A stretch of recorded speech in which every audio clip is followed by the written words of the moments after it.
My name is Harshil. I'm the CEO of RES Aeronautics, and I'm going to kind of change the flavor of things today and get in some really hardcore aerodynamics and kind of explain the history of where we came from. So, what's the state of affairs?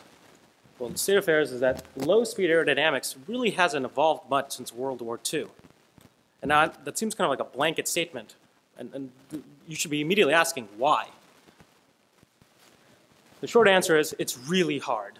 It's really, really hard, and most people think it's a really done field. The other thing is that scientific research has shifted. So going into kind of a brief history of aerodynamics just from the way beginning. So aerodynamics started, in the 1890s, right around the time of the Wright brothers. There are a lot of people out there trying all kinds of different things. Basically, Joe Blow's going out there, throwing gliders, getting on all kinds of weird planes, building their own wind tunnels, doing whatever the heck they could do to somehow fly like a bird. Then came the 1920s and 1950s, and all this stuff started to kind of get refined. All the guys at Germany, Oxford, Pronel, von Karman and company, they started to really rigorize what it means to fly, what is efficiency, how do planes actually fly, what does it mean to be an airfoil. NACA came about. Then the war happened, and scientific research changed in terms of aerodynamics. Aerodynamics as a field has traditionally been governed by military. There's been a military need, and aerodynamics has followed suit to fill that military need. Until the 1950s, almost everything was pretty much a propeller-driven aircraft. But right around World War II, jet engines came about. And people wanted to build aircraft that were faster, they flew in the transonic regime, they were bigger. And the low-speed propeller flight kind of died off, just from a basic scientific money grant process standpoint. Then came the age of civilian aircraft and the new approach. The new approach to aircraft after World War II basically really heavily relied on aerodynamics. And you can easily see this in all the stuff that Airbus does, Boeing does. They have all these very, very complicated wings, turbulators, flow control. And they need all this so they can transport large amounts of people from point A to point B. If a helicopter could do this, Boeing would make helicopters. There's a huge amount of research that has gone into making hybrid laminar flow control, and this kind of new age of aerodynamics on the wing is what has made commercial aircraft feasible. And now we're kind of in the modern day. High-speed flight is cool, it's awesome, but now we're in the age of the UAV, and low-speed flight is very important now.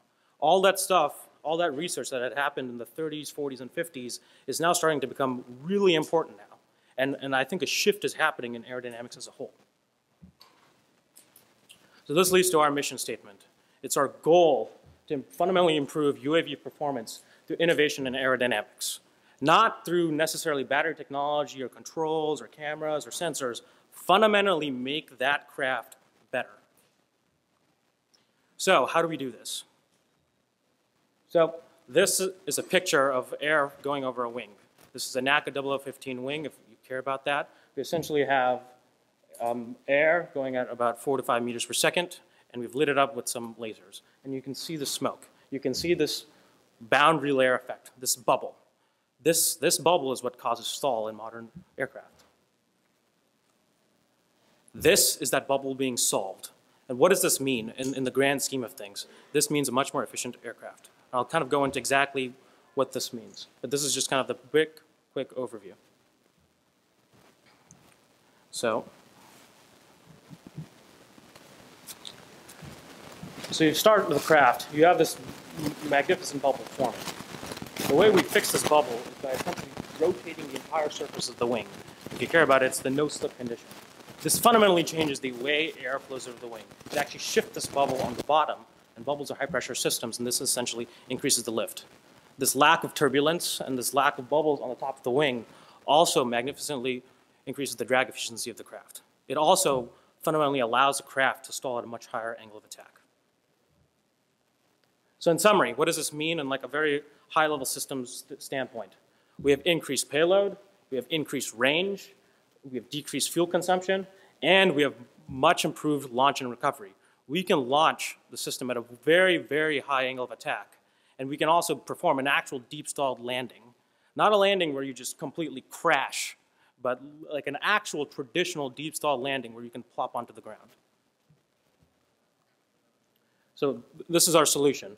We're taking existing UAS and adding our core aerodynamic wing technology to make them fundamentally better. So what does this mean for the UAS provider?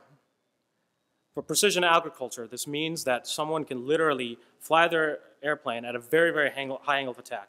Now, I'm not talking somewhere between 10 to 15 degrees. I'm talking on the order of 25 degrees plus. You can fly extremely slow, plow along, and basically get really nice hyperspectral imaging. On top of that, we can have persistent flight. So everyone out there who's really interested in worldwide internet or repeated comm channels or consistently flying along a pipeline, very slow, monitoring what infrastructural issues there are, this is the technology that allows you to do it. UAVs can't currently do this because, not because they're not engineered to do it, but because there's literally a physics ceiling. You cannot fly at a very high angle of attack and decrease your speed. You need to fly at a certain speed to maintain lift and payload capacity. On top of that, because of the added payload benefits, and we're not talking like small percentages, we're talking about fundamentally changing the wing. We can have much more robust cameras. We can actually compete against something like a Cessna, which can carry a payload on the over 100 kilograms, and currently UAVs only have payloads on the order of 1 kilogram. We can actually expand the performance envelope and allow for much more robust mission profiles. So we've not just done this in the wind tunnel. We've actually flown this. We've built numerous flying prototypes. Kind of zooming in on what this random system is. Here you can actually see a modified hobby aircraft. This one has ailerons, so basically this is kind of like lawn space. You can cover as much of the wing as you possibly can, and when you move this changing surface, it completely changes the airflow at that region. We're currently conducting wind tunnel testing at the University of Washington, and this testing is basically going to completely solidify all the stuff that we've done in our dynamic testing so far, and is going to expand the regime all the way up to about 150 miles an hour. So we're going to see exactly what this does in every type of scenario and every type of wing configuration.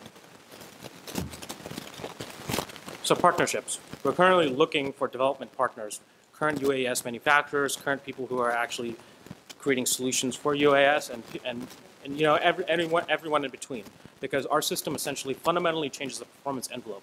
And we're looking to see what exact tweaks you would like to achieve your mission objectives.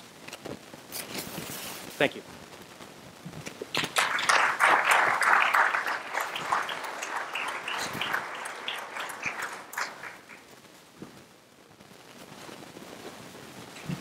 No questions?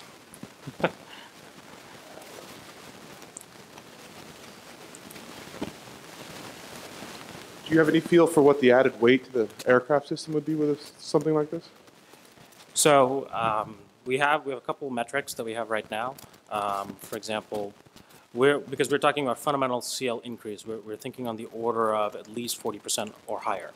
I'm projecting that number is going to be even much higher, and we'll be confirming shortly with the wind tunnel tests. We're planning on publishing all those results publicly. Okay, yeah, I was trying to get a feel for CL increase plus structural weight increase. Kind of CL versus that. Okay, so our entire system currently weighs on the order of about 300 grams, and our system is powered, and it consumes on the order of about 8 watts. Okay. That being said, everything has been currently machined by my own bare hands. It has not been weight or mass modified, so those numbers are definitively coming down. You gotta love small business, right? Yeah. Oh, there's a question here from this gentleman about flight time.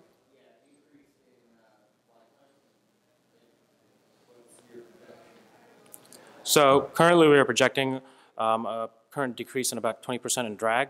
That number is again set to go up. In terms of exactly what that increased flight time is, it's actually going to depend on a whole slew of variables. For example, to kind of give you an indication of the complexity involved, if we, let's say, quadruple the lift for some reason, that means that we could theoretically reduce the wingspan, hence dramatically decreasing the drag way more than 20%. So I'm going to have to defer till we've published those wind tunnel results next month.